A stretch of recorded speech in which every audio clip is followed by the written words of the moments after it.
Hello, and welcome to the My Spiritual Friends podcast. I'm your host, Joni Lorraine. And here at My Spiritual Friends, we delve into our spiritual journeys and discover how sharing these experiences with others can lead to personal growth and flourishing. This season, we're shining a light on the spiritual lives of the LGBTQ+ community.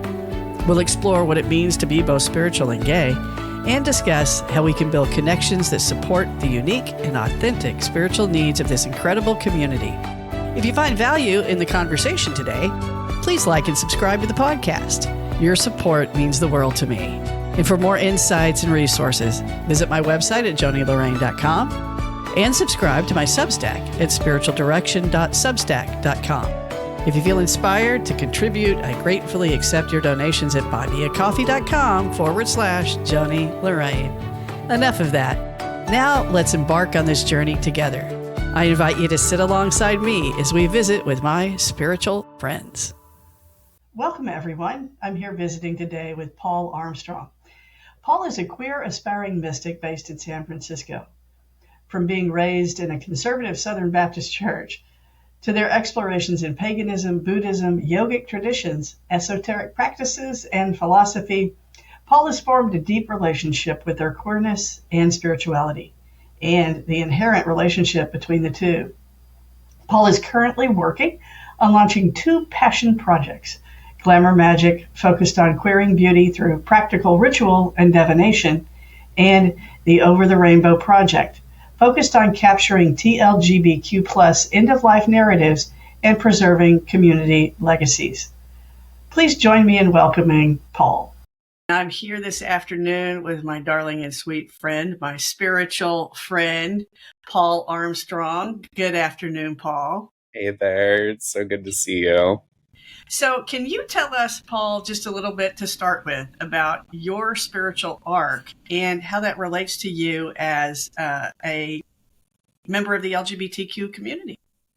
Yeah, absolutely. I think, like a lot of queer folks, my introduction to spirituality was a little bit of a, for lack of better words, hurtful one. I was raised Southern Baptist, and I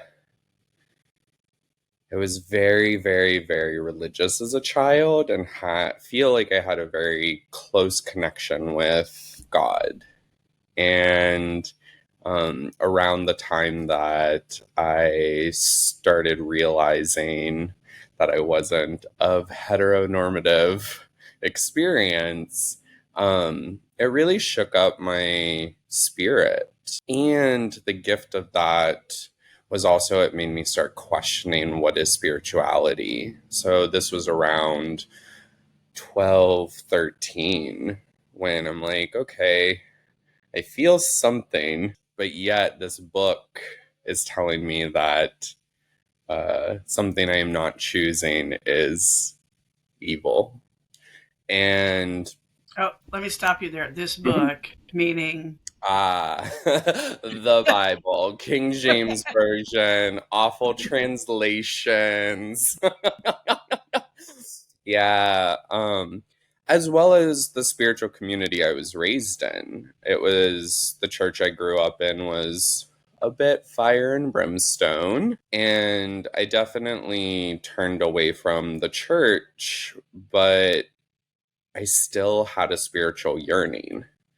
And from there, I feel like the past 20 years has been a tour de spirituality. You know, I did the cliche queer Wiccan in high school, went down the raves as a transcendental experience, went science as spirituality for a while and complete cynic, and then explored Buddhism for a bit, got really into yoga. I had moved to San Francisco, so that feels very, we all at least try it, I guess.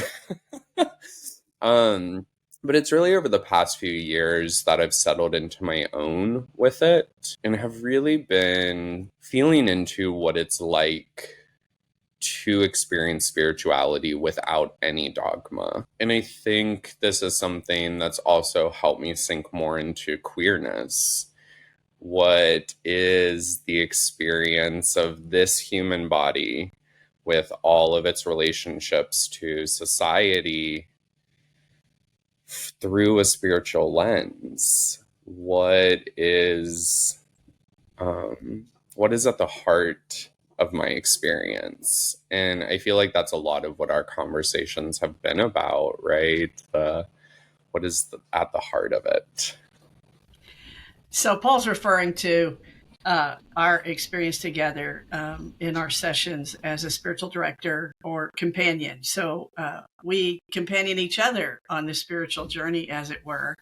And for those of you who are not particularly familiar with spiritual direction, what that means is one person who has some experience navigating a spiritual journey of their own, or knows the terrain of spirituality and has studied that at some level, shares their experience and sits in holy listening with someone else. Is that how you might also describe it, Paul? I'd like to let you go ahead and describe your experience too. So go ahead and do that. Yeah, I think that's a really great way. I see it too as, and maybe this is just my own cosmology, but I see it as like we are reflecting divinity to each other.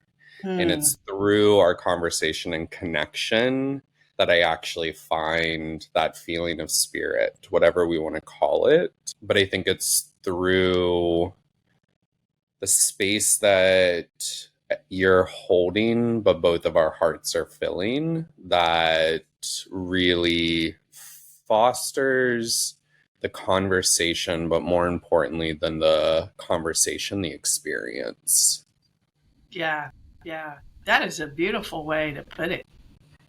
You know, something you said helped me to formulate a question in regard to particularly those of us who were queer, that for us, church can be something that we are fairly allergic to. And I don't mean like sort of allergic to. I mean, it is fair that we can be allergic to church. And in your experience, can you share the distinctions that you've experienced between church/religion and spirituality? Mm. I think the two can overlap, right? Like, I think about my mother's words of my religion is a personal relationship with God. And it's like, that's spirituality. Mm-hmm. Um, the group think, the dogma, the unconscious biases that happen or can happen in some churches, I think that's where we see more of like, or can see. These are generalizations. I've been to wonderful churches. I have seen, like, in my later experience, churches where I'm like, wait, this is an option? So some of them can be, I think, a bit more of a reflection of the harsh side of humanity as opposed to the loving side of divinity. And just like spiritual directors can create a container, a church is a container. And it can be filled with divine love, or it could be not, it could not. I think one of the things that I do find that I long for, and why I've explored other churches, meditation centers, is that I think it does bring a sense of community. And it's kind of hearkening back to what I said of that through connection, I do believe that we can find divinity. It's just finding the right community for that. And I think that's something that kind of led to that phase of my life when I would say like raves were my religion, because it was a transcendental experience for me to be around queer people, feeling liberated, rejoicing. There's something I always think of when that house beat comes on, I call it the gay heartbeat, right? It really can just coming together as a community be a spiritual experience. So I don't think that requires a church. We can, especially as queer people, find that in so many places outside of a quote unquote church. That seems like we have some years between us, but that seems a common theme, that a theme that continues to be very familiar to so many of us. That beat, that's exactly what. And I'm a lesbian. We usually wind up with sawdust on the floor in country and western bars, but that was not what I did. That's not my speed. That was. I haven't thought of this in a while, but I actually came out in the wild with gay men and drag queens. I wasn't. It's a little more different. My experience was with my dear friends who were young men at the time, and Well, and sorry, it was please. also a tough time because that was the late '80s, early '90s, and we had we had to be with each other. Our experience of family was different then, and we so many of us had to take care of each other as we experienced the demise of lots of friends, and which kind of, well, I didn't expect this, but here we go. So you have expressed to me an urge, a calling toward being a death doula as well. And I wonder how that fits in. Maybe there's a couple of questions to riff on here, but the blessing in the evolvement of the AIDS crisis. I mean, that is, we've evolved into being much healthier about that.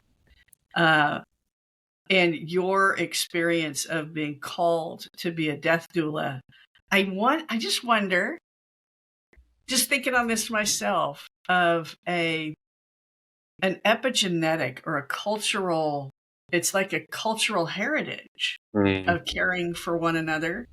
I don't know that that's ever come up in your thoughts about what you've been called to do, but if you want to share anything about that, I'd love to hear your thoughts on either of those topics.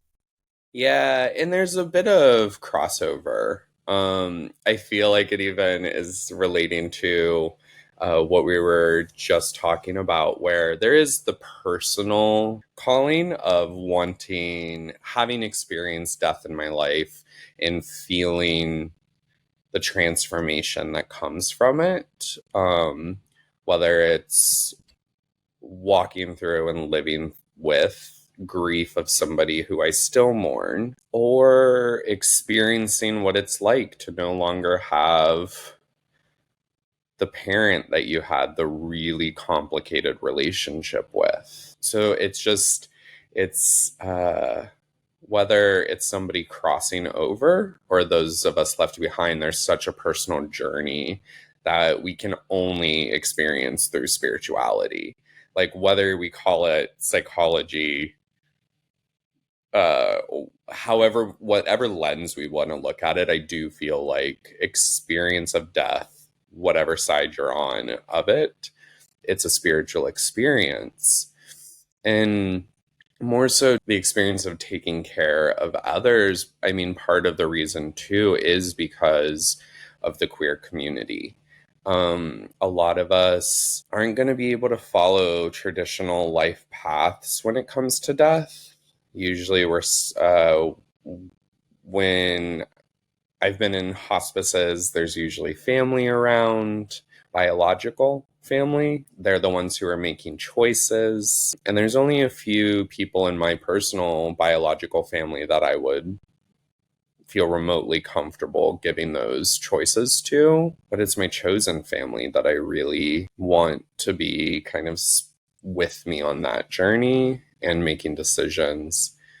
And I do feel a personal calling too to work with our queer elders. AIDS did wipe out so many of our current surviving elders support system that there's an epidemic of older queer folks experiencing loneliness. And it's one thing to experience loneliness in life, and it's a whole other to be walking towards death by yourself. And part of my like hope and dream is to not just be somebody to show up for my queer elders, but to try to encourage others who are my age, younger, a little older, to also be showing up. I feel that the AIDS crisis gave us a gap within the community, and I think that through care we could close that gap.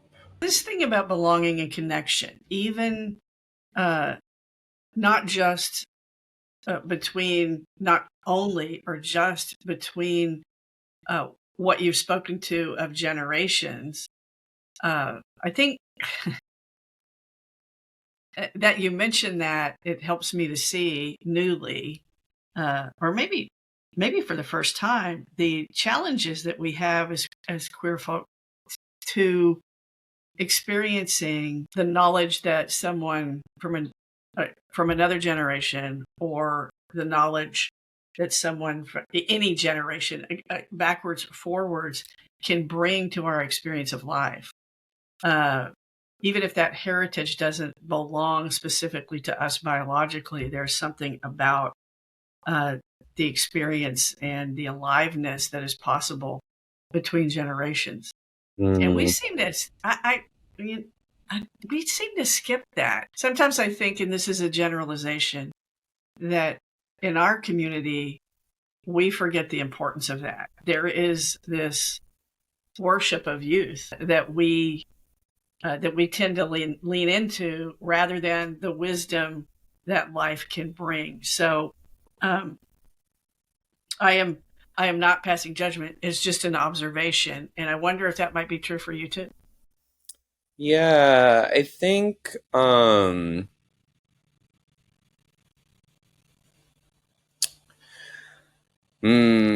don't know if these are going to be the best words, but maybe you can pick up what I'm putting down.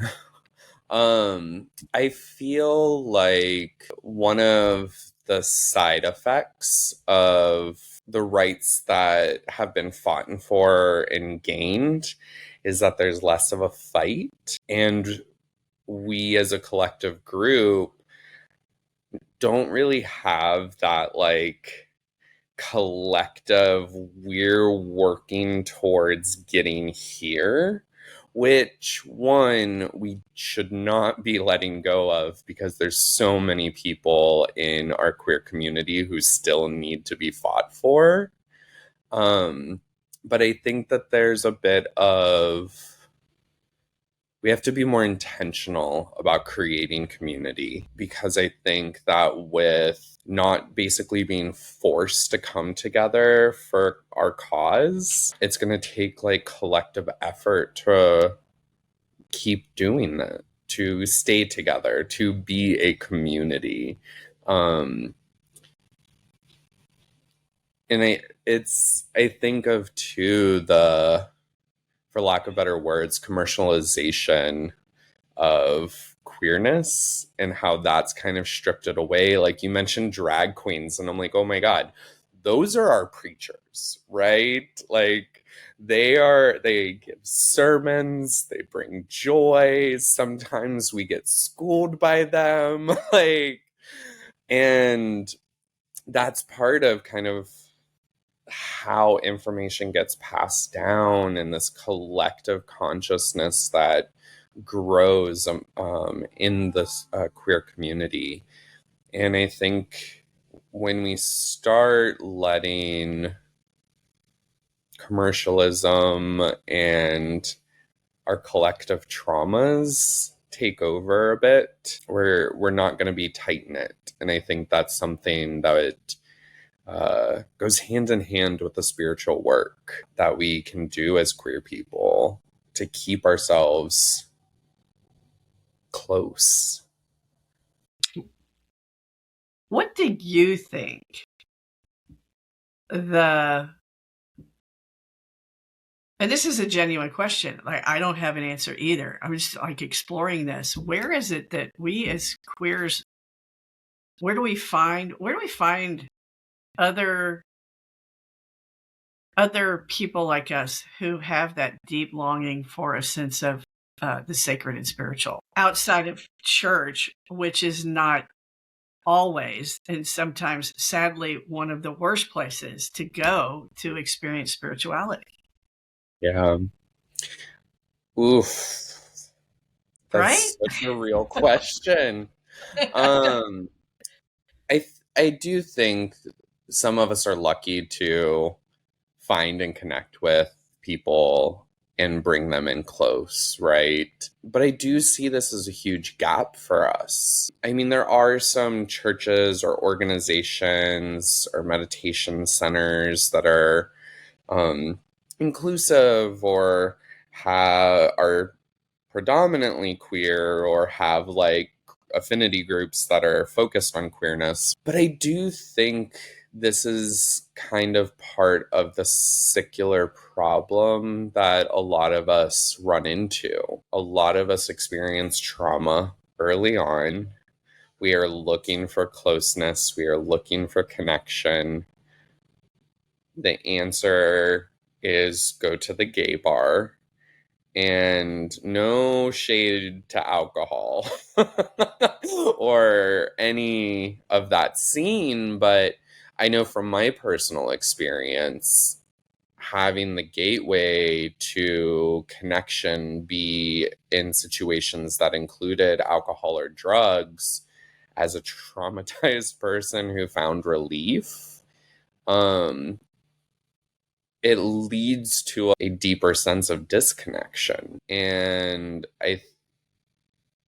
not everyone is going to go into 12-step programs, which I do think are beautiful spaces to find connection, but that's not always the space for people. So I think you're pointing at a huge question of like, how do we foster spirituality in queer community when there is spiritual trauma, religious trauma, actual trauma, and just the generalized state of disconnection of the country, society right now. So I wish I had an answer, and for me too, I think a bit of it can start with personal practice, and looking for that kind of connection can kind of become part of the spiritual practice.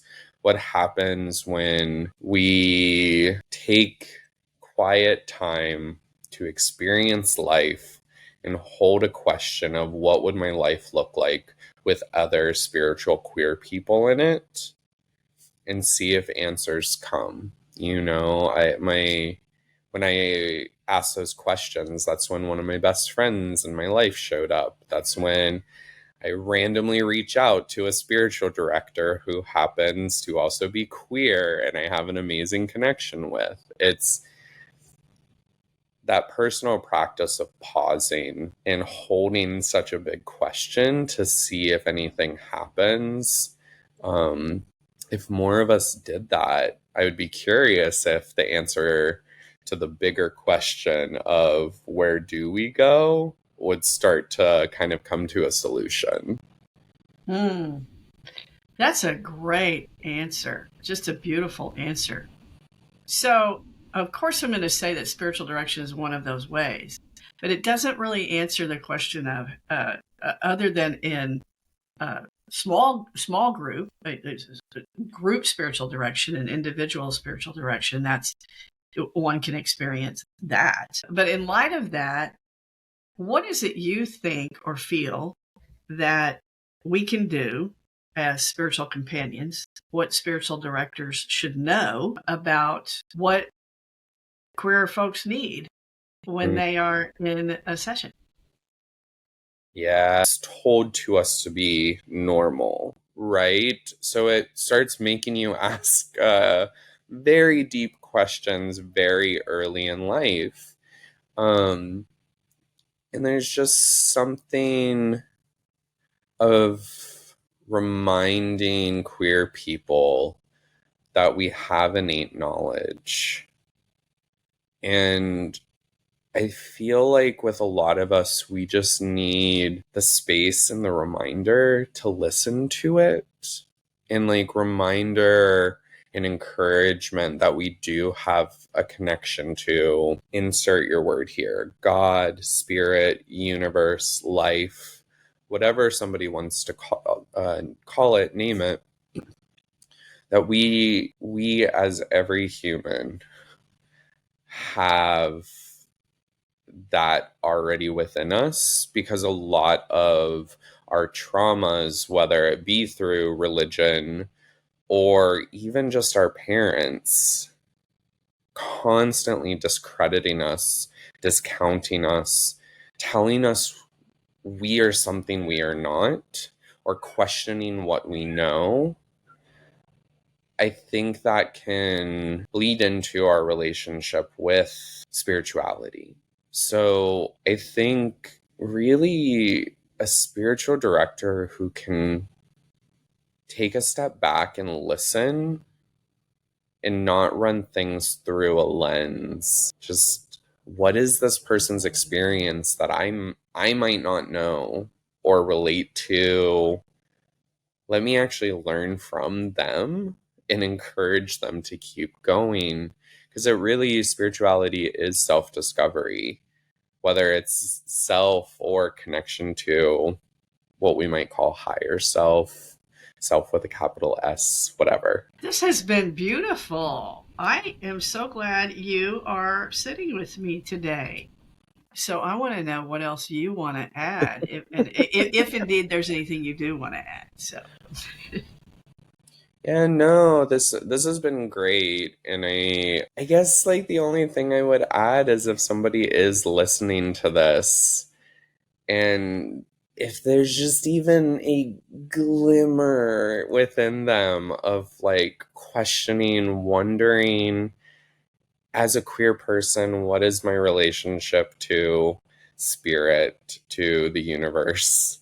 Like, go for it. Like, follow that tickle and see where it goes, because that, you used the word calling earlier, right? A calling isn't always like to something specific, it could be to something greater. And I think if anyone listening to this who may have religious trauma, I like, my heart is like bursting right now just thinking about it. Like, babies, go, like, explore it, because we can have our queer community step into spirituality and step into themselves fully, physically, mentally, emotionally, and spiritually. Like, our community is not just going to continue to survive, but it's really going to thrive. Um, and I hope that for the future of all us beautiful queer folk. yeah, I think that's just, well, first, that's gorgeous. Thank you. And this and something you said earlier reminds me that we can be on the leading edge. We can be out there on that leading edge of consciousness as practitioners because of what you mentioned, this experience of questioning so much sooner than other people do, that it's very possible for us to be on that cutting edge, that leading edge of consciousness that brings forth the awakening of people who might not be like us. That may be the evolution of what you Mm-hmm. spoke to earlier, of remembering this collective experience of simply working for our rights. Mm-hmm. Um, and in this case, the next evolution could possibly be working for the spiritual growth of those around us simply by being who we are. Oof, that's so real. Oh, I feel that, and I hope for that. Yeah, the invitation for others who may not see us the way we do is to simply open your mind to Mm, the authenticity of the people around you. oof. It is the gift that we are both cursed with and blessed with, right? Right. So, Yeah, yeah. Well, thanks so much for being with me today. as always, I enjoy our conversations so, so much. Thanks for joining us for My Spiritual Friends. I'm your host, Joni Lorraine. If you enjoyed this experience, please like, subscribe, and share the podcast and YouTube channel. And thanks for joining us for My Spiritual Friends.